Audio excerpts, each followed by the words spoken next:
Hi, you guys. Today, I have a super hot and juicy topic for you, and we are starting a new series. So I have just released, what, hot off the press, a freebie called 5 Conditions that are preventing you from getting pregnant. And more importantly, what you can do about it. Here's a little pet peeve that I have. I'm going to side rail a little bit here, but I hate when you are presented with a problem and not a solution. Here's the thing you have. Good luck. It's the worst. Like, honestly, I hate that. So my motto is always to make sure that we're never going to present you with a problem that we do not have a solution for. And we might not have a solution for it right away, but we are going to figure out what that solution is. And honestly, there's a lot more solutions than you guys think. And my goal is to really just break some limiting beliefs that women have had. And the more that I speak to women are talking about, well, I have PCOS and that's why I have a hard time getting pregnant. I have endometriosis. I have fibroids. I have low progesterone and that's why I'm miscarrying. I have an autoimmune condition and that's why. Those are the 5 conditions, by the way, the most 5 common conditions. And my cat is going to be in the background today, but this is the handout. If you want a copy, if you want your hands on this bad boy, please, let's message give me. You can even do give me, like GIMME, and then me. But if you really like grammar, just so give me, and then I'm going to go ahead and send this freebie to you. It is long, you guys. It is 20 pages. There's references. The reason that I want to have for you to have this information is because I am really tired of seeing women being told that if you have these things, you cannot get pregnant. Or not even that you can't get pregnant, but if you have these 5 things, good luck. Good luck. Have fun. It's just going to be a hell of a ride for you. Again, remember what I said at the beginning. I hate presenting a problem with a solution. So if you want a copy of this, just message give me and in the comments below, wherever you're watching this, live or later, and I will give it to you. I highly recommend that you read that first page because I really kind of talk about what it is, why it's important. But the thing that we're going to cover today is PCOS. So if you are new here and you have, first of all, welcome. Second of all, I'm going to break down. What I like to do is go live every Thursday at around 11 o'clock MST, and I'm going to break down some of the conditions that are preventing you from getting pregnant, some of the things that you can do to get pregnant. I went over lab testing, and this next month, month, 6 weeks, if you will, we're going to focus on these conditions. I'm going to break them down for you so you have a much better understanding of what's going on. So let's talk about polycystic ovarian syndrome, PCOS. The thing that I really want to bring to your attention is, and I'm not just going to read off the handout because I know you guys can do that. What is PCOS? It is the most common endocrine disorder that we see in premenopausal women. So reproductive age women, anywhere between the age of getting your first menstrual cycle to last menstrual cycle. So that's going to be 15 to 45. Some women a little bit earlier, some women a little bit later. But it is the most common condition. And it's 1 in 10 women. 1 in 10 women, some studies showing that 1 in 10 women will have PCOS.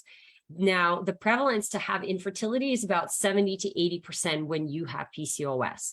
And here is why. PCOS is a hormone imbalance that disrupts your ovulation. Because you're not ovulating, you are going to form cysts on your ovaries because you're not releasing that follicle every month. So it's getting clumped up and starting to form cysts. And those cysts are then going to start to form androgens, testosterone. the symptoms that come with that. So obviously you're not ovulating, the cysts are formed, and then you produce a bunch of androgens. So what I see always happening is people really focus on dealing with the symptoms of PCOS. So they try to get the androgens down. They try to manage the insulin resistance, the inflammation, the symptoms that are caused by the high androgens. So the cystic acne, inflammation, like I said, then some women will experience hypothyroidism. So there's weight gain, insulin resistance, of course, weight gain, inflammation. And so we really focus on decreasing these things, which, don't get me wrong, we need to do. But the mistake that I see is that nobody's really talking about why are we having this hormonal imbalance in the first place?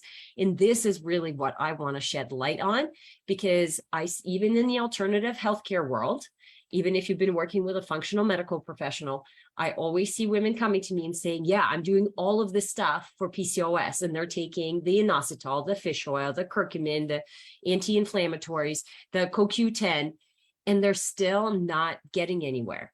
And the reason you're not getting anywhere when you do that is because you're not dealing with the root cause. You need to understand what is causing the hormonal imbalance in the first place. Because the cyst formation is there because you're not ovulating, not the cysts are not causing you not ovulating. Okay. And of course, they will eventually, and then it becomes this kind of vicious negative cycle. But what we really need to do is take many steps back and understand what is causing this big imbalance in the hormones in the first place, that after years and years and years of not ovulating, the ovaries started to form cysts. And then inflammation, insulin resistance, hyperthyroidism, androgens that are really excessive. So I'm going to share my screen again, because there's some stuff that I really want you to understand and underline it. You're always going to get this. When you're reading research studies, it's going to say the pathophysiology of PCOS is unclear, because nobody can say this is the thing that causes it. Okay. Everyone is always going to say that, but please know that there's so much research now showing that, hey, in fact, there's a really strong correlation. And so we can assume that this is happening. Because there's ethnic, races, geographical location that are associated. There's, of course, a genetic component as well, but we know that environment and lifestyle are going to play a really crucial role in developing PCOS. And the main thing that I really want you to understand is that environmental toxins like plasticizers, so think your BPAs, your phthalates, that are found in our food now, in our water supply, food storage, the things that we're putting on our skin, the things that we're washing our face with or washing our body with, they're all endocrine disrupting chemicals. They disrupt our hormones. And the other component is advanced glycation end products. The advanced glycation end products, what that is basically when you are cooking, whether it's meat or fat, in high pressure areas, it's breaking down the meat and the fat and causing it to be more inflammatory. It causes a lot more oxidative stress. It causes inflammation. So think about deep fried food. Think about cooking things at a really high heat for a short period of time in that burning. So that advanced glycation process is also associated with disruption in chemicals. That's what that means. I know I didn't share a lot of details, so I wanted to make sure that you guys understand that. So it affects our life. But what I really want you to understand, because this is so profound, the timing of exposure to these endocrine disrupting chemicals is super crucial. The timing is very important and will be crucial for the intensity of the adverse health effects. So how intense your PCOS will depend on when you got exposed to these chemicals. And there's a lot of evidence showing that fetuses, so when you were in the womb, infants, when you just came out, and when you were a young child, this has the most susceptible group. Why? When you are a fetus, you are a tiny, fragile little thing. When you are an infant, you are a tiny, fragile little thing. When you are a child, your immune system, your nervous system has not fully developed. So you are going to be the most susceptible to these environmental toxins. Not the person that's been on the planet for 20, 30, 40, 50 years that has developed a strong, resilient immune system, that has developed their organs of detoxification fully. You do not have that capacity as an infant. You do not, as a fetus, as an infant, or a young child. You're still developing those systems, okay? So that's really important to understand. And the reason that I'm sharing this is because this is so profound, that the groups that are most susceptible, like I said, the fetus, the infants, and the children, that having that exposure to the endocrine disrupting chemicals, that they disrupt our endocrine system, our hormone system. They give us endogenous hormones, that they are the ones that's contributing to fetal programming, and then in consequence leading to PCOS and other adverse effects. So I'm going to break it down, and you guys are going to notice a real theme here. But environmental toxins, this is something that I have told many of my patients, and something that I have been speaking quite loudly about on my social media. But your fertility is dictated by your health. Good health transfers into good fertility. Your health is dictated by your environment. A good environment will transfer into good health. Your environment is not just the stuff you put on your skin. It is the water you drink, the foods that you eat, the quality of the food that you eat, the emotions that you feel on a regular basis, the relationships that you surround yourself with, the work environment that you are in. This is a chain, you guys. And when our health breaks down, then it's hard for the body to do this thing that it requires a lot of energy and a lot of resources to build a human from scratch. I really, really want you to let that sink in.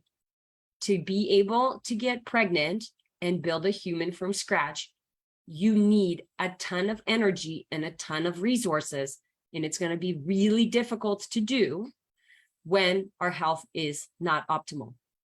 Just wait, please. Okay, just wait. My daughter's home since today, so I apologize for the little interruption, but I'm going to go see her in just a second.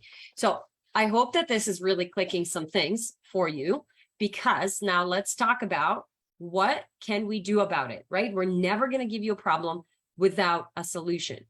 And so the general recommendations that you've heard about are all about managing symptoms. And they're important to do. They're important for our health. Like, you need to sleep well in order to be healthy. You need to drink water. You need to eat high quality foods. You need to eat foods that are not filled with chemicals and toxins and pesticides and herbicides. You need to move your body. Those things you just need to do. But when you have a disease and the disease process has started and there is a hormonal disbalance, and that hormonal imbalance is being caused by endocrine disruptive chemicals, what you actually need to do is detox. And I talked about this in my other, so I hope that you're starting to understand, but this is the shower analogy, and forgive me for drawing poorly. Clean water coming through. You're in the bathtub swimming, okay? You're the goldfish. I'm not going to draw the goldfish because I'm a terrible drawer.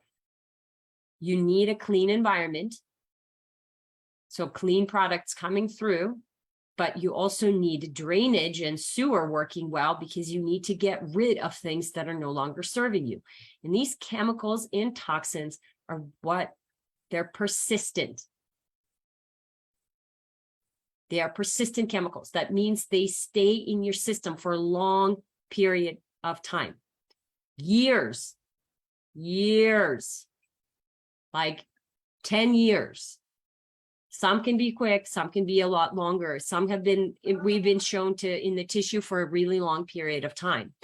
So to just help you understand that doing just removing is not enough, especially if you have really high levels of buildup, especially if that buildup has been since the fetal exposure. So when your mom was pregnant with you and she had no idea that this was the problem, and she was surrounded by plastic, which is very, very likely if you are in your mid-20s to early 40s, we were still surrounded by plastic at that time.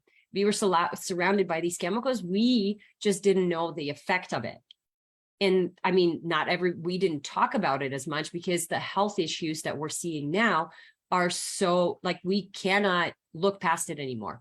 The fact that there is 25-year-olds and 30-year-olds and 35-year-olds, whatever age, that absolutely cannot get pregnant and having super difficult time getting pregnant is a huge issue. And we can no longer ignore it.